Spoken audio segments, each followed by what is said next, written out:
Alright, Shalom. First, I want to give all praises, honor, and glory to Yahweh, Bahashem Yahweh Shai, Bahashem Rakah Kodash. Double honors to the apostles of Great Millstone, and peace and blessings to the elect.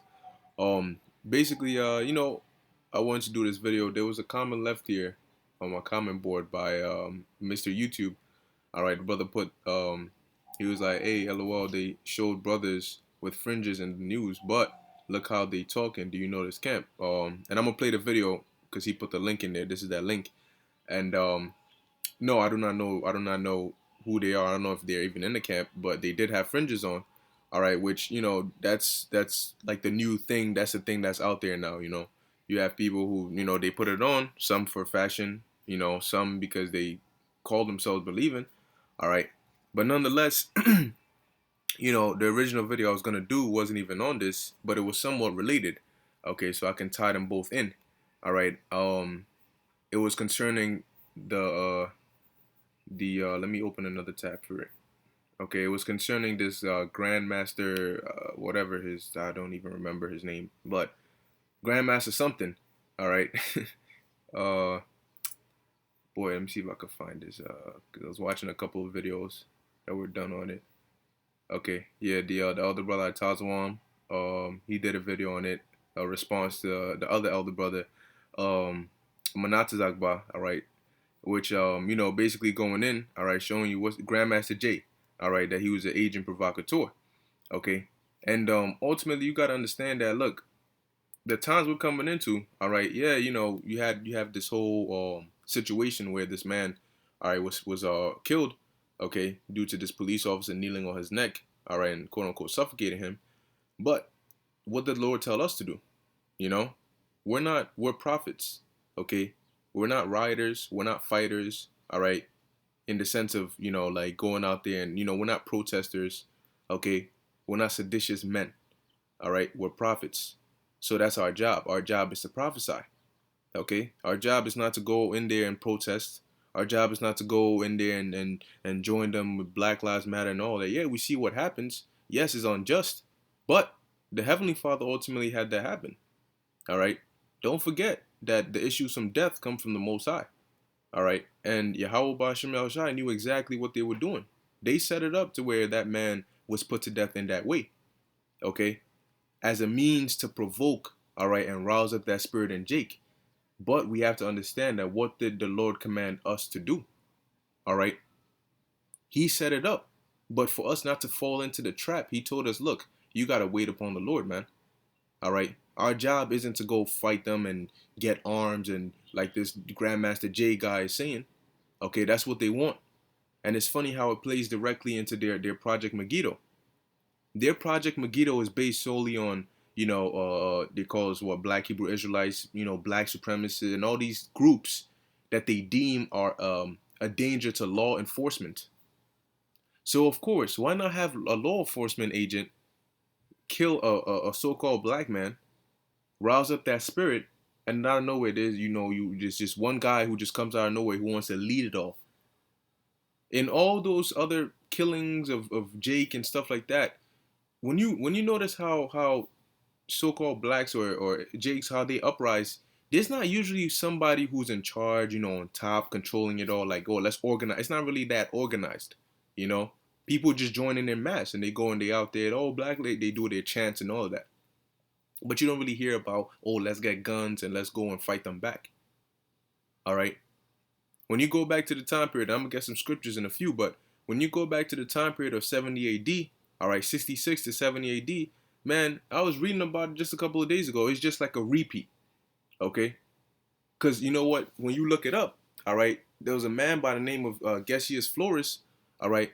And when you read it, it's as though he was, I think he was the procurator of Judea or so, but it's as though he was purposely trying to provoke, all right, provoke the Israelites to revolt, because he understood that if they revolt, the Romans could crush them, okay? And we're in the same position now.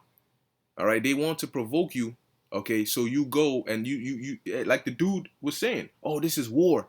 Bring your National Guard. We got something for them too. Sounded just like those zealots. All right, and you know what those zealots did back then? You had Eleazar, all right, who was the head of the Sakari, All right, because yes, they actually were a group, you know, back then. Zealots called the Sicarii. But when you read about it, they weren't, you know what I'm saying? You know what they actually did was they actually, you know, them amongst others, okay? You had John, okay, Simon. These are all heads of zealots. And what they did was they said, look, we're fighting, we're going to fight back. We're tired of the Romans oppressing us and, you know, doing what they want. And now they've pushed us too far and we're going to fight back. So they revolted. And what happened? Nero sent Vespasian, and he went up in there, and he crushed them from Galilee on down, and let his son Titus finish the rest. And there were a lot of atrocities that happened. And you know what happened? You had the zealots that were actually killing people who were saying, we're not with this war. You know, we want peace. You know, it's fine. We want to come to some agreement. They killed them because they wanted that war. They wanted to go and fight. But the point of the matter that I'm putting out there is we're prophets. Our job is not to go out there and protest and do all that. No, our protesting is to the Heavenly Father, not to Esau. Our petition is to Yahweh Ba'Shem Yahushai. And we do that by way of doing these videos. All right. And for those of us that are able to go out there is to go out there and prophesy. Okay. So let me play this real quick. Murder charges are not going to stick. They pulled that trick on us too many times. So you got the fringes on. You know, I don't know who these guys are. We want these people to be prosecuted for manslaughter because them charges going to stick. But guess what? Prosecuted for manslaughter. Okay, then what? They do it again? Then they do it in mass this time? We're not going to be free until the Most High takes this place down. Okay? If you're living in a room and right outside your window is infested with mosquitoes, and you get bit by one mosquito and you make a big old fuss about it and you finally kill that mosquito, and then the next day another one comes in the room and bites you. That's what's going to happen. It's just a repeated cycle. All right? We're not, in this society, we are not equal to them. Okay? Because as the scriptures say, pursuant to Job 9:24, all right, which let me get that real quick. The earth is given into their hand, and until they fulfill the prophecies that they need to fulfill, it's going to stay in their hand. Okay? But very soon they're going down. Nonetheless, it says, the earth is given into the hand of the wicked. Who is the wicked? Esau, Edom. And then that Grandmaster J guy, the second, you know, because the older brother Tazwan put in the chat, the video, the second he said Edomites, that was a red flag right there. You know, I screen recorded, I put it in the chat, I said, did he just say Edomites? All right. Who else do you know that uses the term Edomites? So you have a dude who's basically playing right into the hands of Project Megiddo. All right, when you read it, and he's using terms that are linked to what we use. How convenient. Then he says, I only ask that you dress in all black. Okay? He says, I only ask that you dress in all black. Who else dresses in all black? And goes to the gun range. And had a video that came out, you know, if it was them, that showed a dude going to the trunk of a car and opening it, and there was a rifle in there talking about, you ready for the revolution. All these different events that have happened, Esau has kept records of them.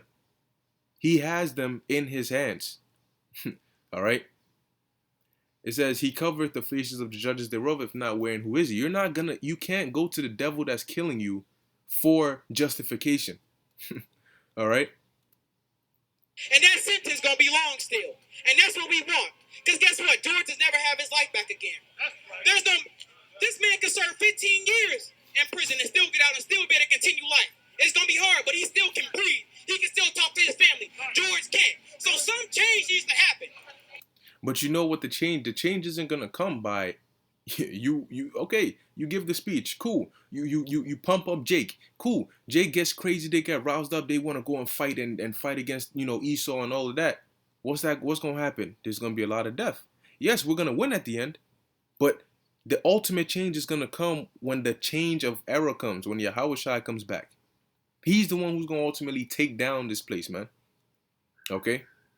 That's when this place is actually gonna go down. Okay? That's what we're waiting for, man. This place isn't gonna go down by protests. It doesn't matter how many Israelites they kill. Okay? The only way we're gonna be free, all right, is when the Lord decides to finally take this place down. But before that happens, certain prophecies need to be fulfilled. Okay? And look, man, when they come down, as the scriptures say, with great wrath, none of this is going to be happening. They're not going to care who you are. They will mow you down, man. They're just looking for the right excuse, the perfect time.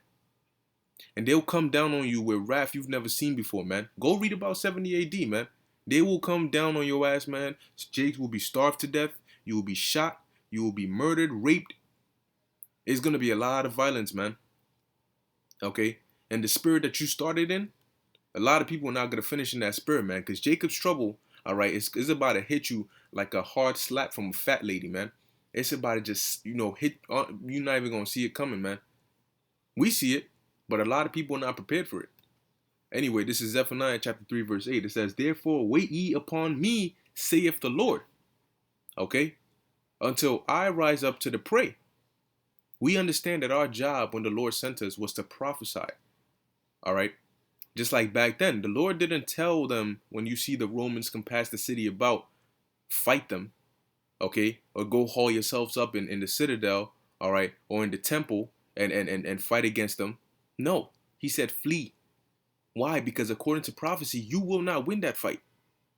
All right. Back then, that's why he told certain Israelites, he told them to flee.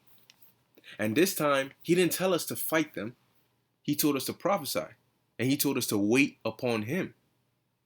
If you try to make your move before the Lord is ready, it will not work. It only works if it's in the will of the Lord. But at the end of the day, look, it's prophecy. There shall be sedition among men. It's prophecy. Jake has to rise up. Jake has to be in that spirit. There have to be race wars and race riots and civil wars. It's part of Jacob's trouble. Martial law, hardcore. A lot of death, famines, starvation, cannibalism. All these things will happen. And you'll see how they'll happen. It'll be just like a chain of event, like a domino effect.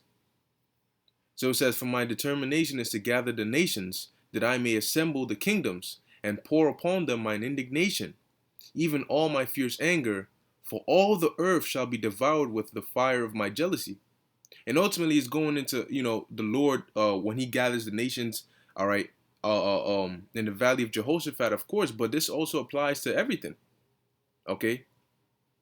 The Lord didn't give us the ability, all right, to physically take this man down. He gave us the ability to prophesy. That's why we know how. If you look at the kind of spiritual power the Lord gave us, he gave us the understanding of the scriptures, the knowledge, the wisdom, the spirit, and the mouth to speak it.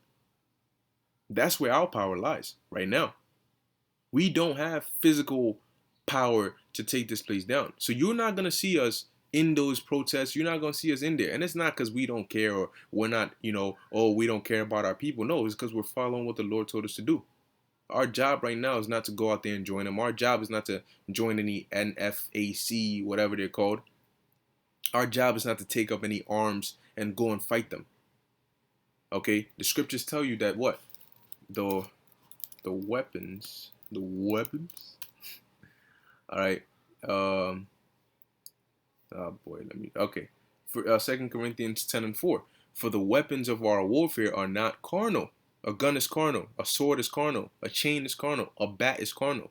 An AK-47, sniper rifle, whatever you name it. Those are carnal weapons.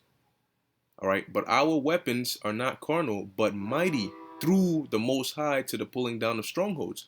When the Most High wants us to physically take this thing down, we're going to get the power he's going to give us the kind of power to do so. When you see brothers flying and brothers getting super strength, and that's when you're going to know, oh yeah. All right, it's on, baby. Okay. Moving on. This is 2 Chronicles 20:17. It says, ye shall not need to fight this battle. All right. Set yourselves, stand ye still, and see the salvation of the Lord with you. Hey, the scriptures say what? Let me get that. Daniel 12. It says, and at that time shall Michael stand up, the great prince which standeth for the children of thy people. See?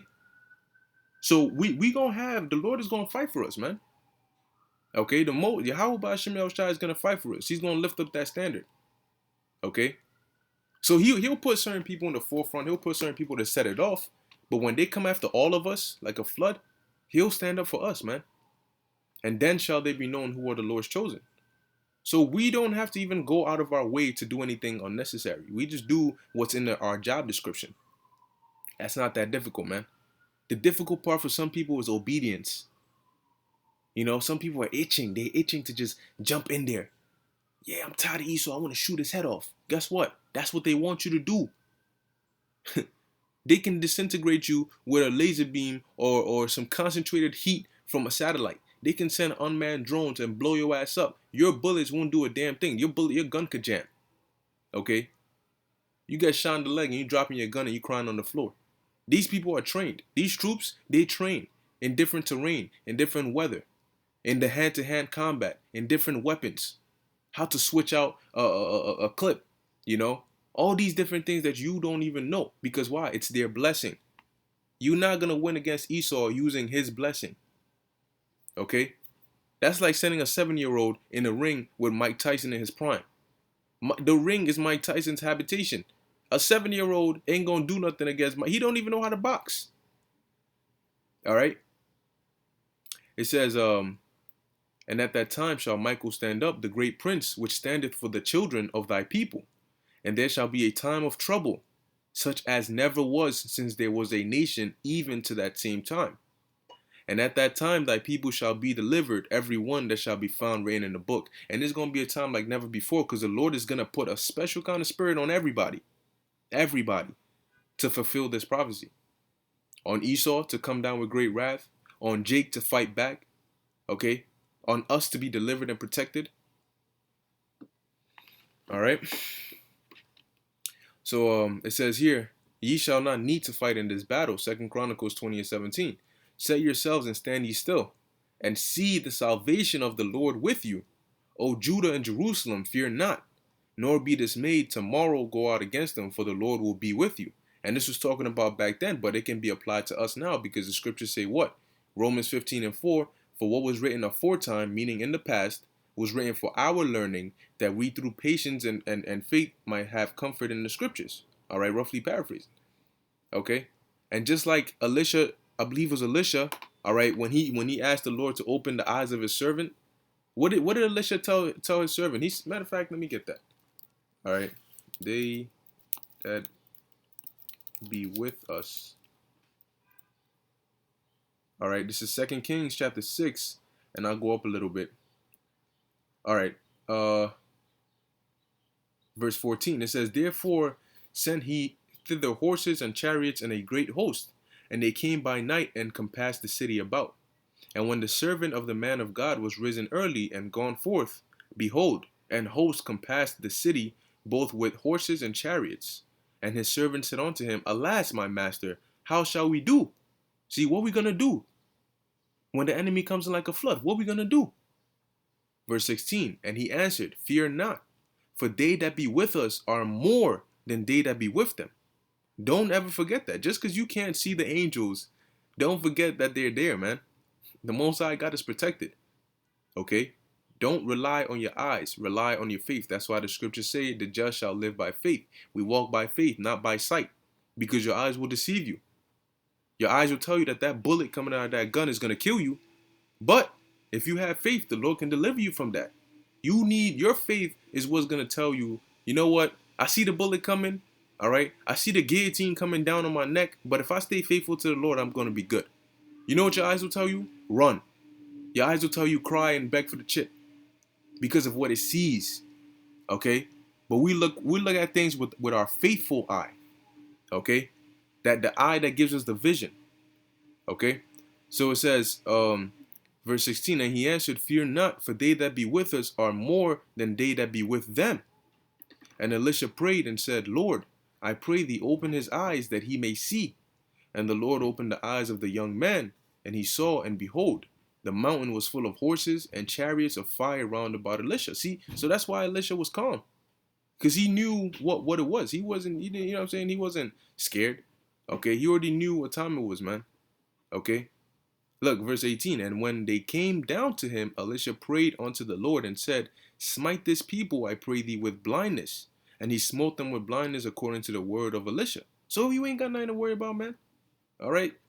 Elisha didn't go, you know what I'm saying? Like, our job is not to do that, man. Anyway, I finish it off with this. This is Matthew 10:16. The Lord said what? Behold, I send you forth as sheep in the midst of wolves. So the Lord told us already that, look, you're sheep in the midst of wolves. Your enemies who you're surrounded by are like wolves. They have the power of wolves, and you have the power of a sheep. So what does that tell you? Okay? Don't fall into their, don't make yourself a prey onto the predator. Okay? You join these protests, you go out there and you want to do this physical uprising. You're basically like a sheep shaking yourself in front of the wolf, like, you see this? This is lamb meat right here. You want a piece of this? That's basically what you're doing. And Esau's looking at you like that wolf, drooling like, hell yeah. All right? I'm going to gun down these niggas in the streets like there's no tomorrow. And then microchip their asses. All right, hey, Esau's looking for a way to decrease the population. So you want to make it easy for him? Go ahead. Verse 17, but beware of men. All right. Oh, Salakia, verse 16, finishing on. Behold, I send you forth as sheep in the midst of wolves. But be ye therefore wise as serpents and harmless as doves. All right. That's why. So we're not to go out there and join no protests and pick up guns and go all the way there and all this. No, no, no. That's not our job, man. Okay. That we have bigger things to worry about. Okay. So anyway, with that, hey, Lord's willing, this was edifying unto the elect. We're gonna do, all right, what the Lord has commanded us to do, and that's to prophesy. All right, that is our job. Like I said, we're prophets. All right, we're not protesters, we're not rioters, we're not seditious men. We're prophets. Okay, and our power lies in the Lord and Yahweh Ba'Shem Yahushai, not in signs. All right, not in begging Esau for anything. With that, I hope this was edifying unto the elect, giving all praises, honor, and glory to Yahweh, Bahashem Yahushai, Bahashem Racha Kodash. Until next time, Shalom.